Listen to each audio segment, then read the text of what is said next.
Salut à tous, c'est Max, on se retrouve en marge de l'e-League Major en compagnie de Next, le manager d'Envious. Comment ça va Jordan? Bah, ça va bien et toi? Ça va super, merci. On va faire une petite interview du coup, un petit peu sur l'année 2017 d'Envious, un petit bilan, on va parler de 2018 aussi, et un petit peu de voilà, tout ce qui tourne autour de Counter-Strike, c'est ce qui nous intéresse.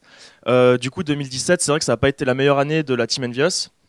Vous avez quand même remporté les WSG au tout début, et puis aussi la DreamHack Open à Atlanta, non pas Atlanta, à Atlanta, avec 100 000 dollars de cash prize, donc c'est quand même un tournoi plutôt correct. Mais sinon, c'est vrai qu'on attendait plus de cette line-up. Quel est ton bilan, toi, du coup, maintenant que l'année 2017 est déjà passée? Bilan clairement négatif. On va pas se mentir. Enfin, on va appeler cette performance, on va dire très médiocre comparé aux joueurs qu'on a et comparé surtout au potentiel de la line-up.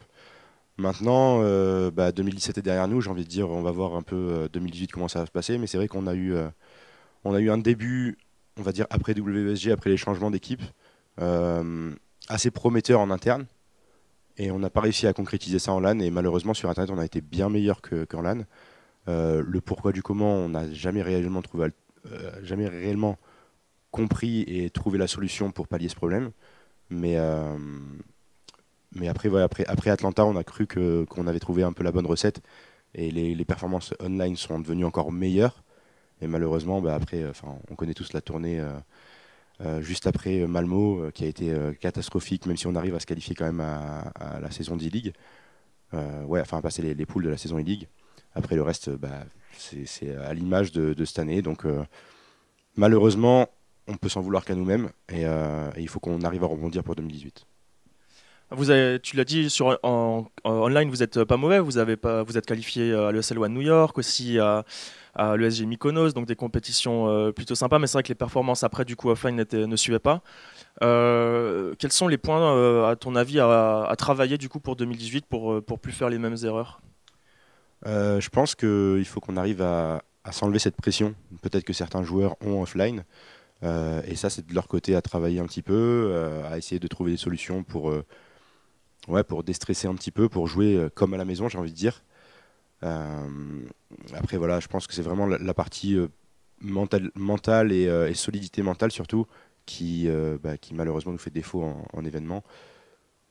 Hum, je pense aussi peut-être un peu le manque d'expérience de certains joueurs. Je pense à Sixer quand même si c'est un très bon joueur et très complet. Il a fait quand même, son expérience sur CS:GO est toute nouvelle et aussi à XMS. Donc voilà, c'était les deux joueurs avec le moins d'expérience dans l'équipe. Et maintenant, je pense qu'après cette année, ils ont quand même bien accumulé un bon nombre de LAN. Je pense qu'il faudrait les compter, mais on en a fait quand même pas mal. Et avec des résultats, comme on le disait, on va le souligner encore, mais online assez correct avec des qualifs aux ESL Pro League, etc. Donc il faut juste continuer sur la même voie pour 2018, au moins pour la partie online, et confirmer offline et remonter dans le top 10 des meilleures équipes du monde. Est-ce que justement faire appel comme Astralis à un coach mental, un préparateur mental, enfin appelle ça comme tu veux, c'est pas justement quelque chose que vous devriez faire? On y pense. Si les gens suivent un petit peu le cours des événements depuis un an et demi maintenant, j'en parle. Malheureusement, on n'est pas sur place avec Envy dans leur bureau à Dallas H24 et Envy a déjà ce qu'il faut de ce côté-là, mais malheureusement, voilà, comme je dis, on n'est pas sur place avec eux, donc il faudrait trouver quelqu'un en France. Il faudrait que Envy double donc excusez-moi, les prix là-dessus, le paiement. Donc il y a beaucoup de choses à prendre en compte. Est-ce que certains joueurs ne seraient pas censés déjà évoluer d'eux-mêmes avant d'arriver à ce truc-là? Enfin, c'est vraiment des questions auxquelles j'ai pas encore les réponses et sur lesquelles on travaille un petit peu tous ensemble avec Vincent, avec Damien et qu'on essaie de trouver des solutions, on essaie de trouver des solutions viables pour tout le monde, quoi. Très bien, tu parles d'Envious justement, la structure. On se rappelle que quand du coup ils avaient pick LDLC à l'époque, c'est parce qu'ils étaient numéro un. Mike, donc Astro, le patron de la structure, disait d'ailleurs très clairement que lui, c'est un gagnant, qu'il voulait avoir les meilleures équipes sur tous les jeux, sur Call of Duty, etc. Aujourd'hui, la structure sur Counter-Strike, elle est loin du top 1, on va pas se mentir. Comment est-ce que la structure vit ça, toi qui fais le relais entre les deux du coup On a la chance d'avoir Mike qui est un boss assez intelligent et assez famille, j'ai envie de dire. Le plus important, c'est d'avoir une solidité de ce côté-là et un support. Après, c'est un gagnant, comme on dit, et malheureusement, bah, il veut qu'on gagne et il essaie de tout faire pour qu'on gagne. On n'a vraiment pas de problème de ce côté-là au niveau du support. Il n'a jamais remis en question un joueur ou l'autre et il veut donner la chance entre guillemets au produit et, euh, et laisser les joueurs plus ou moins faire les choix, enfin le capitaine plutôt, Vincent, faire les choix de stratégie, changement de joueur ou pas changement de joueur. Mais ouais, effectivement, je pense que ça commence peut-être un peu à lui peser et à se dire on est tellement capable de faire beaucoup mieux avec les joueurs qu'on a qu'il faut peut-être mettre encore plus la gomme du côté structure pour montrer que voilà, on a tout fait pour réussir. Ok, très bien. Du coup, parlons un petit peu du Major qui vient de s'écouler. Donc, vous terminez le Major avec 3 défaites et une victoire. Une victoire contre Flash et avec un RPK du coup très diminué dans ce match et qui n'a pas pu jouer le dernier donc contre Quantum Bellator Fire. J'ai pas vraiment de questions précises sur ce Major, mais j'aimerais avoir un petit débriefing de ta part sur la compétition. Major, écoute, on était préparé, on va dire, correctement. Enfin, du moins, on a fait une semaine de bootcamp juste avant à Dallas. Alors oui, c'était la reprise de l'année. On a eu plein de choses à faire en même temps et plein de choses à voir. Euh, je pense qu'on est arrivé plus ou moins préparé. On n'avait pas forcément de grosses lacunes sur notre jeu. Malheureusement, on n'a pas réussi on va dire, à rentrer correctement dans le premier match face à Cloud9. On perd des situations qui nous font perdre le match. Je pense qu'il y a des tournants dans ce match-là. Pour moi, le score aurait pu être complètement inversé. Ça aurait pu être un 16-11 en notre faveur à nous, ou un 16-12. Vraiment, ça se joue pas à grand-chose. C'est Cloud9, on sait que c'est nos... Enfin, un match avec l'historique, si tu veux, on a un match contre eux gagné, un match perdu, un match gagné, un match perdu. Ça se tourne un petit peu dans tous les sens. Donc, on avait ce match à porter, on n'a pas réussi à conclure. Derrière, bon, ben, on se retrouve à 0-2. Après ça, bah oui, on remonte contre Flash. Et puis là, tristement, on a le tank qui nous lâche. Et ben là, c'est pas la même équipe, même si Damien a tout donné. Et je suis content de ce qu'il a apporté à l'équipe. Et que voilà, on sort la tête haute parce qu'on n'avait pas d'autre solution. Mais je pense qu'effectivement, ce major pour nous, c'est un peu un coup de massue. Parce qu'on s'est battu pendant une année. On a raté un minor pour récupérer la place dans un qualif major. On arrive ici, on a la place de qualif major. On a toutes les cartes en main, entre guillemets. Enfin, on arrive à 0-2, mais derrière, on tape encore, enfin, on a de la chance de taper Flash, qui était peut-être pas l'équipe la plus forte. On arrive, bon, Quantum Bellator, bon, ben, ils ont montré au final que là, pour l'instant, ils sont là et ils se battent, donc tant mieux pour eux. Mais je pense avec un Cédric et avec l'expérience de cette équipe, on aurait pu au moins se retrouver à 2-2 et après, bah, toutes les cartes sont jetées et c'est un BO1 et on aurait pu le faire, je pense. Maintenant, ça s'est pas passé et avec des si, on refait le monde, comme on dit. Mais là, l'objectif clair de 2018, c'est que, enfin, de faire à l'image d'une autre équipe française, de récupérer ce slot légende et au moins d'arriver à passer ce New Challenger Stage. Parce que on peut pas être une équipe qui prétend au top 10 et ne pas être là, quoi. Justement, tu parles donc de l'autre équipe française, G2, qui en ce moment même donc, vient de se qualifier. Ils ont mis 3-0 sur le Legend Stage, donc 6-0 sur la compétition, ce qui est assez incroyable. Pour en arriver là, ils ont quand même pas mal galéré, c'est ce qu'ils nous disent en interview. Justement, ils ont dû revoir complètement leur rôle et plus laisser uniquement Richard sur le lead, mais donc un peu avoir 3 leads avec Dan et NBK qui call. Et du coup, Richard qui est beaucoup plus focus sur son viseur. Donc il y a eu une vraie remise en question, il y a eu une vraie amélioration. Justement, il y a beaucoup de gens qui critiquent donc Happy, le leader donc de toi team Counter-Strike, juste sur son, un peu comme avec Existence, un petit peu les mêmes genres de critiques justement sur un manque comment dire, de changement, d'adaptation, etc. C'est quoi ton avis par rapport à ça? Est-ce qu'il faudrait pas justement peut-être changer vraiment? Euh, pour moi, Vincent, son lead fonctionne. Enfin, fonctionne. Non, parce qu'on gagne pas. C'est pas ce que je voulais dire, mais son lead est pas bloqué sur une idée basique et simple en se disant non, ce que j'ai fait avant ça marche et maintenant ça remarchera toujours. Il s'est remis en question et je pense que cette année on a pu le voir. Il est revenu un petit peu au niveau comparé à 2016 où il était complètement en dessous et était vraiment cassé. Enfin, après 2016, on a récupéré un Happy cassé. Là, il est revenu, il reprend les rênes. Il fait pas les choses correctement à 100% dans ses calls, etc. mais au moins il a essayé d'apporter un peu de changement et un peu d'exotisme à son lead. Euh, Moi, quoi qu'il arrive, je suis derrière lui et je sais le travail qu'il fournit. Euh, il donne beaucoup, il peut donner encore, et c'est ce qui fera la différence pour 2018, je pense. Après, oui, peut-être qu'il y a encore d'autres choses à gérer. Après, tu me parles de G2 et de leur nouveau système, entre guillemets, de lead un peu partagé. Euh, c'est une idée qui pourrait être viable dans plusieurs équipes, mais malheureusement, dans la nôtre, pas vraiment, parce que on va dire qu'on a une qualité, c'est mettre des headshots. Euh, la qualité, on va dire, de communication et de partage du lead, c'est beaucoup plus compliqué parce que c'est des gens qui n'ont pas eu l'habitude de le faire. Apex a leadé toujours son trio d'attaque correctement et je suis bien placé pour le savoir. NBK est sur la scène depuis X années, il a gagné X titres et je pense qu'il a l'expérience pour pouvoir le faire. Et Richard a montré que c'était un lead plutôt complet, même si effectivement, quand il a vraiment pris le lead, il a peut-être un peu perdu sur son skill. Mais enfin, il sait prendre des décisions. Et je pense qu'effectivement, leur technique marche bien. Mais si tu veux la calquer à une autre équipe, je pense que chaque équipe est différente et que malheureusement, on n'a pas les atouts de ce côté-là pour pouvoir le faire. Du coup, parlons un petit peu de 2018. Il y a des topics sur Vacam justement après chaque fail d'équipe française. Il y a des topics qui se créent avec shuffle, machin, etc. Donc justement, ma question c'est est-ce qu'on peut s'attendre à des changements au sein de la line-up Envious pour 2018? On peut s'attendre à des changements, oui et non. Franchement, je ne peux pas vous mentir. Pour l'instant, on n'a même pas eu le temps de tous parler ensemble et de voir qui est-ce qui. Enfin, s'il y en a certains qui ont envie d'arrêter de jouer ensemble. On n'a vraiment pas pris le temps de ça parce qu'on a passé une année où on était tous soudés et ça a été très bien pour ça.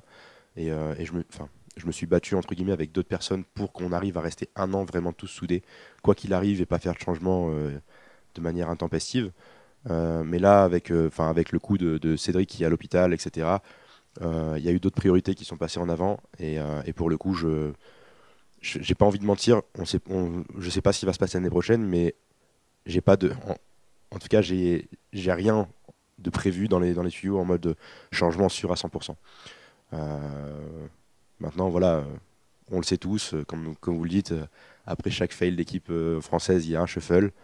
Enfin, le seul truc, c'est que G2 cette année il performe.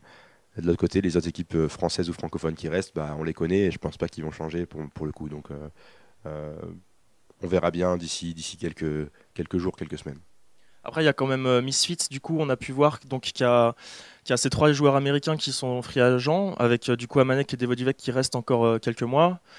Il y a Kyo aussi qui est sur la touche, il y a Ziwo aussi qui est convoité par beaucoup.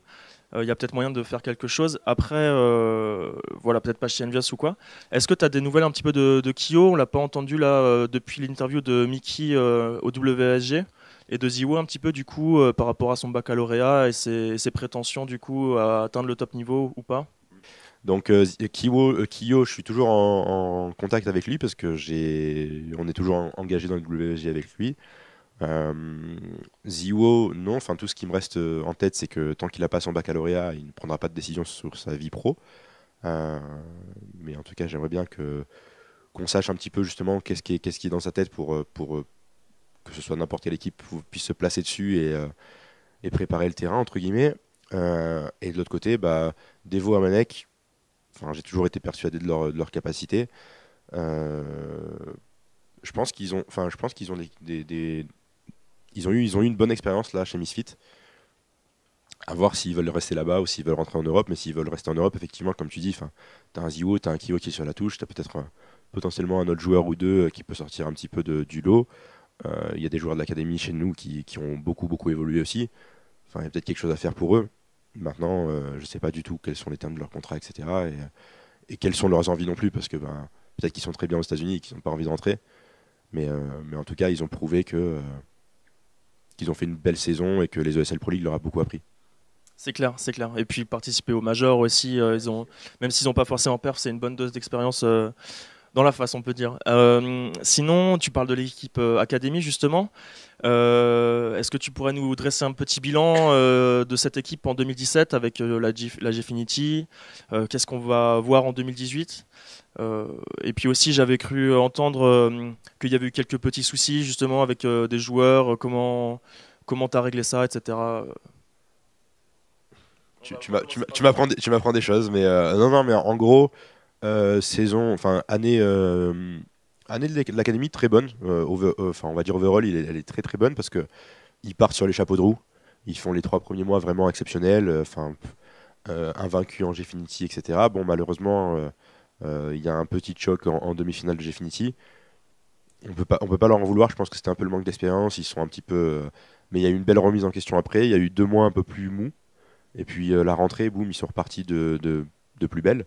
Moi, je suis assez content de l'expérience. Alors malheureusement, je pense que j'ai été un peu utopiste sur le projet. Et je pensais avoir beaucoup plus. Bon, Neo Sky a fait du très bon boulot, mais je pensais que Vincent et que Damien allaient avoir beaucoup plus de temps à leur consacrer pour leur évolution. Donc malheureusement, ça n'a pas été le cas. Et les peu de fois où Damien était avec eux, leur a apporté beaucoup. Donc bah, si académie, enfin si prochaine académie il y a, je ferai les choses peut-être différemment. Mais en tout cas, ce qui est sûr, c'est que pour l'instant, l'académie est censée rester chez Envy jusqu'en juin. Mais enfin voilà, je suis pas là pour leur couper les ailes. Et si ils ont une belle proposition ailleurs, sachant que maintenant ils sont en Mountain Dew League, enfin je serai le premier à tout faire pour qu'ils aient les meilleures conditions pour partir et voler de leurs propres ailes. Et du coup, alors RPK, donc comme tu le soulignais tout à l'heure, n'a pas pu finir le major avec vous. On a fait une interview avec Smith aussi, le coach de G2, et je lui ai demandé s'il s'entraînait justement pour prendre la place d'un joueur si un joueur ne pouvait plus jouer, comme Zeus aussi l'a fait chez Liquid. Et il me disait que du coup, plus trop, au début il faisait des pick-up et il s'entraînait, mais là maintenant, plus vraiment, donc il serait pas vraiment apte à prendre, à prendre le relais.